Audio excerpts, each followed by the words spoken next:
45 years ago, during the 139th meeting of the American Association of Advancement in Science, Edward Lorenz posed a very important question. Does the flap of a butterfly's wings in Brazil set off a tornado in Texas? Lorenz said that the purpose of his question was to demonstrate that some complex systems exhibit unpredictable behaviors, and even the smallest variance in the initial conditions could have profound and widely diverse effects on the system's outcome. This idea became the basis for a branch of mathematics called chaos theory. Lorenz discovered that this deterministic interpretation of the universe could not account for the imprecision in human measurement of physical phenomena. He observed that nature's interdependent cause and effect relationships are too complex to resolve. Now, if we take a look at Newtonian physics is basically the physics of the predictable. We take an apple that weighs X amount of ounces, we drop it X amount of feet, we're going to get the exact same velocity that it falls every time to the ground. However, when we're talking about chaos theory, it's like dropping a pebble into a lake. That very small rock creates a ripple effect that is far-reaching.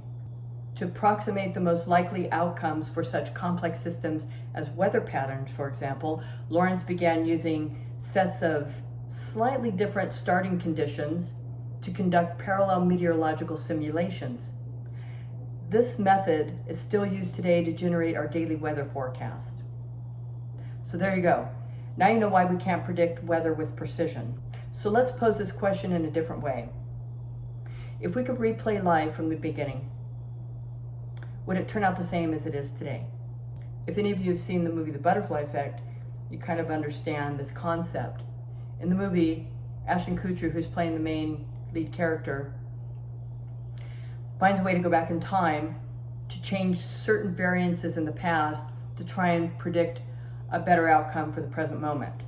Well, ultimately what he ends up having to do is, in the very beginning, sever a relationship with somebody he really grew to love and care about, so that nobody was harmed over the course of time, and that the outcome in the present moment was positive for everybody. Anyway, that's the movie, but I guess my answer to this question is, well, it depends. If you were to go back in time and do everything exactly the same as you did it in the past, then yes, you would have the same outcome today in your life. However, if you went back in time and changed small variances, then no. The outcome today would be either slightly or profoundly different. My dad posed this question to me a few years ago. A little backstory, my dad and his older brother, Mickey, who is 3 years older than him, were in junior college together. The reason Mickey's education was delayed because he was in Vietnam, so by the time he came back from Vietnam, he and my dad were both starting college together. They were both in junior college together, and Mickey said, hey, I'm considering this program in biochemistry at Cal Poly State University. And my dad said, hey, that sounds like a really cool idea. Let me look into it too. Long story short, they both ended up applying to Cal Poly. They both got accepted to the School of Biochemistry. Well, about their senior year of college, my dad said to Mickey, I'm looking into this lab tech program. Seems really interesting. Mickey said, yeah, that does seem interesting. So Mickey looked into it too. Mickey ended up doing the lab tech program, and my dad did not. My dad had a professor his senior year of college who saw potential in my dad, was very impressed with his level of intelligence, his ability to problem solve, and so forth. And he said, you know, I would encourage you, with your ability and your talent, to consider going on to graduate school. My dad hadn't even thought about it until then. He said, that's an interesting idea. I think I'll look into it. So my dad started to look into both MD medical school programs and PhD programs. Ultimately, my dad chose a PhD program in biochemistry at UC Davis, and ended up getting his PhD in biochemistry, and went on to be very successful in his career. And my dad was posing this question not because he was disappointed with his life, but just kind of a curiosity, rhetorical question, just kind of throwing it out there like, I wonder what my life would have been like if I had gone into MD medical school instead of getting my PhD in biochemistry. So my dad introduced me to these concepts from a very young age. I've also kind of posed that question for my own life. What if I made a different decision at this moment in time? You know, would things be better in my life? Would they have progressed more quickly? Or would I not be where I am today at all on any level? You see, every action sets off a chain of events. No single action is an isolated occurrence. Let me give you an example.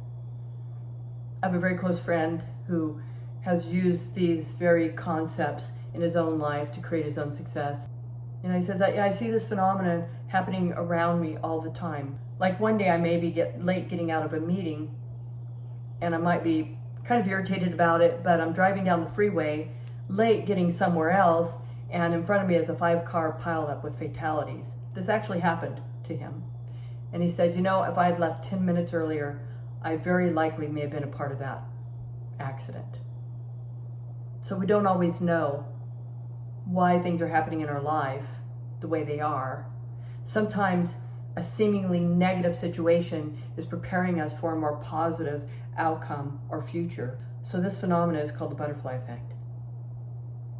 And I practice this daily. And here's some things that I do.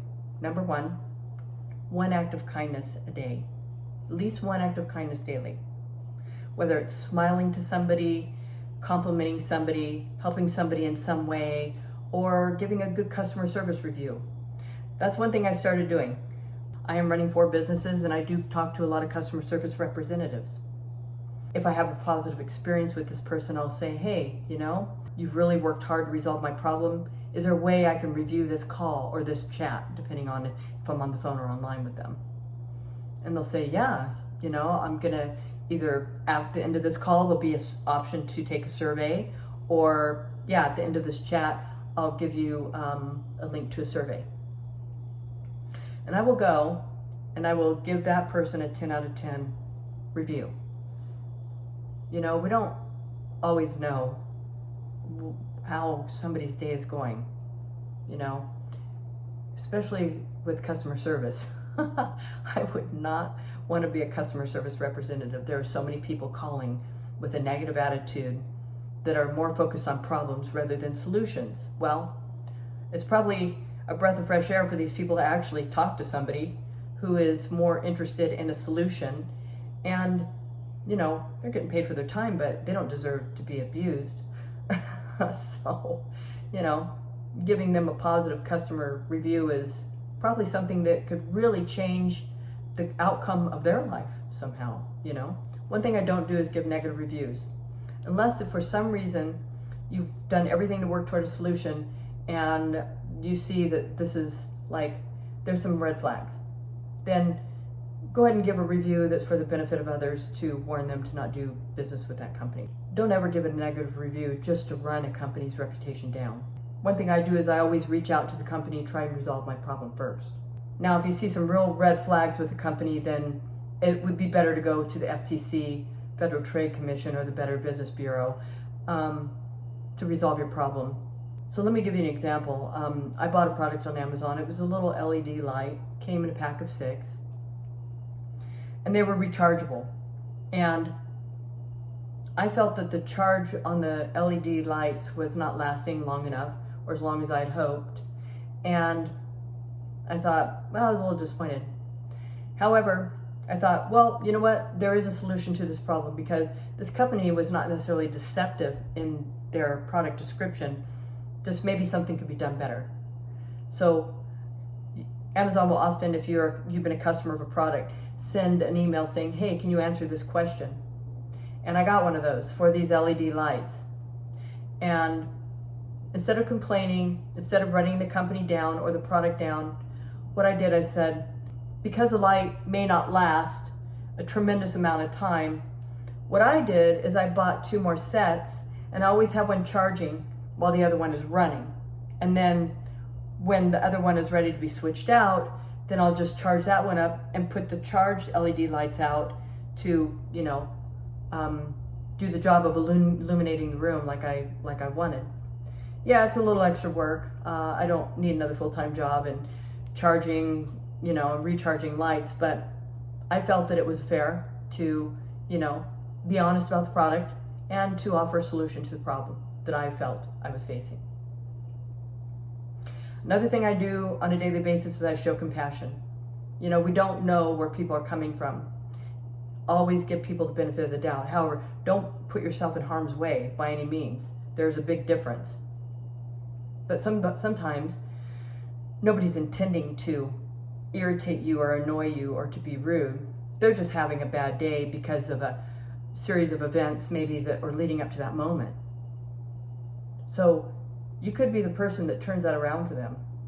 And I challenge you to do that. Another thing I do, and especially because I'm a business owner, is I work to build trust. One way to do that is to always follow through. If I say I'm going to do something, I do it. If I'm delayed in getting to something, I let my customer know that I'm delayed, but we're working on it. This is really important. Good communication, building trust. It really changes the outcome in your life and in that customer's life. And one last thing, even though there's a lot more than what I'm listing here, is be available to help. This doesn't mean being codependent or letting people take advantage of your time, okay? You still have to set limits, but be available, I go above and beyond with people. I do. I don't let it wear me out. For example, with my medical practice, people will email me instead of emailing my assistant. And instead of being irritated about it, I just take that email and I forward it to her and she deals with it. And then she reminds them, hey, be sure and email me directly so that your problem gets resolved in a timely manner. By taking small positive steps on a daily basis, we can change the outcome of our future in a very positive way. It's those small variances that lead to tremendously huge opportunities.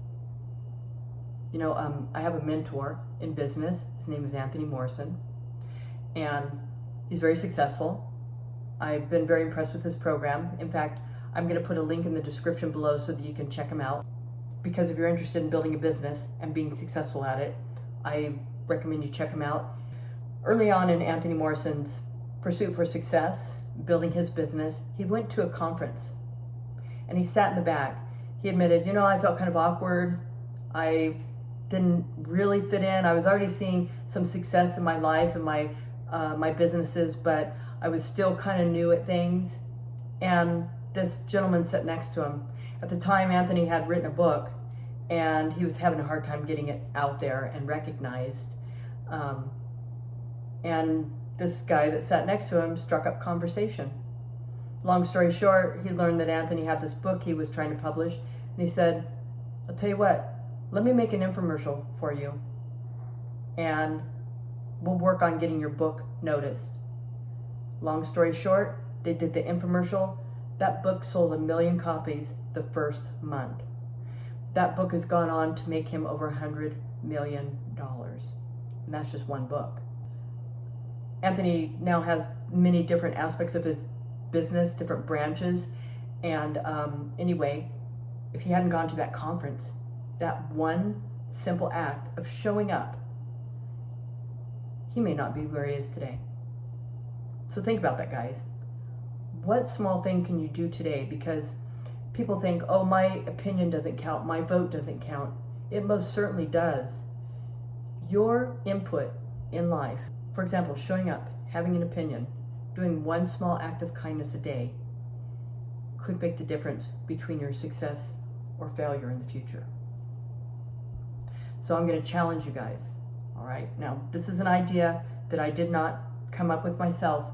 I have to give credit to Dr. Jessica Connor, PhD.